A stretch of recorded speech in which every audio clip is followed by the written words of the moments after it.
নমস্কার, আমার চ্যানেলে সকলকে স্বাগত। ঋষিকেশে আমরা রামঝোলা দিয়ে গঙ্গা পেরিয়ে ওপারে গেছিলাম, আবার জানকী ঝোলা দিয়ে গঙ্গা পেরিয়ে আবার এপারে এলাম। রামঝোলা দিয়ে কোনো রকম যানবাহন যাওয়ার কোনো অনুমতি নেই, হেঁটে পার হতে হয়। এবং ওখানে যে মন্দিরগুলো আমরা ঘুরছিলাম, মন্দির এবং আশ্রমে, ওখানেও পায়ে হেঁটেই সব কিছু ঘুরতে হয়। তো সেই কারণে আমাদের গাড়ির ড্রাইভার দাদা আমাদের বলে দিয়েছিলেন, ব্রিজের মুখে আমাদের ছেড়ে দিলেন আর বলে দিয়েছিলেন যে বিকেল 4টের সময় আমরা যেন জানকী ঝোলা দিয়ে আবার গঙ্গা পেরিয়ে এপারে এসে দাঁড়াই। এপারেও কিছু মন্দির আছে দেখার, সেগুলো উনি গাড়িতে করে আমাদের ঘোরাবেন, এরকমই কথা হয়েছিল।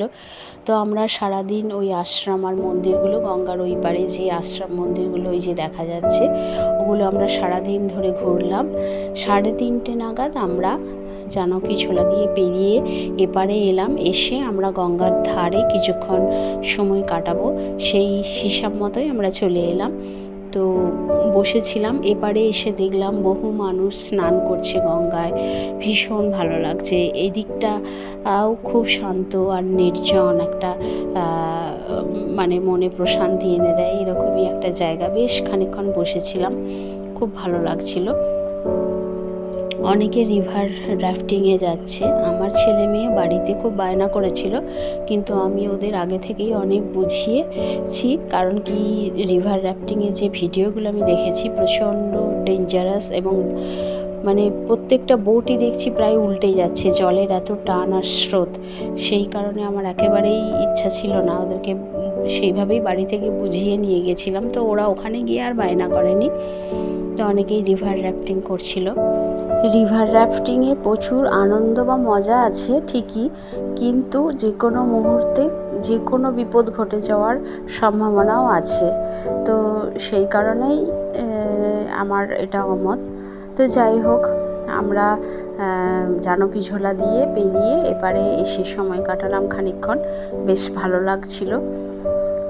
রামঝোলাটা অনেক আগে তৈরি, তাই খুব একটা পোক্ত নয়, কিন্তু জানকী ঝোলাটা তো পরে তৈরি হয়েছে, সেই জন্য এটা খুব পোক্ত করে বানানো হয়েছে। এবং এটাতে 2 চাকার গাড়ি, মানে বাইক, সাইকেল, এইগুলো যা আসা করছে, আর মাঝখানে মানুষের হাঁটার রাস্তা।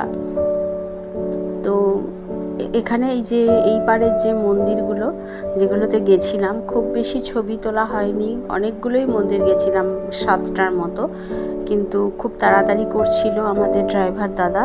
কারণ কি, আমরা সন্ধেবেলা আবার ওই ত্রিবেণী ঘাটে আমাদের যে আরতি দেখা ডিউ ছিল, আরতি দেখব আর প্রদীপ ভাসাবো মা গঙ্গার বুকে।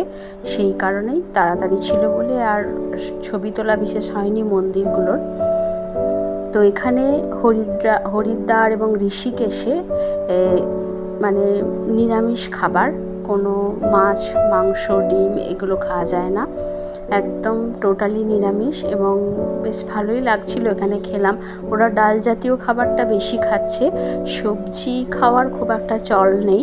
আমরা যে গীতা ভবনে খেলাম, সেখানে আমাদের ডালিয়া, রুটি, ভাত 3টেই দিয়েছিল, তার সাথে মিক্সড ডাল আর রাজমা খাওয়ার খুব চল। তো খুব অসুবিধা হয় না, ঠাকুরের স্থানে যে কোনো খাবারই অমৃত মনে হয়। তো এই প্রসঙ্গে আমার মনে পড়ে যাচ্ছিল, আমাদের বাড়িতে 2বার করে হরিনাম হতো। আমার বাবা তখন সে হরিনামে যে রান্না হতো খুব ভালো লাগতো।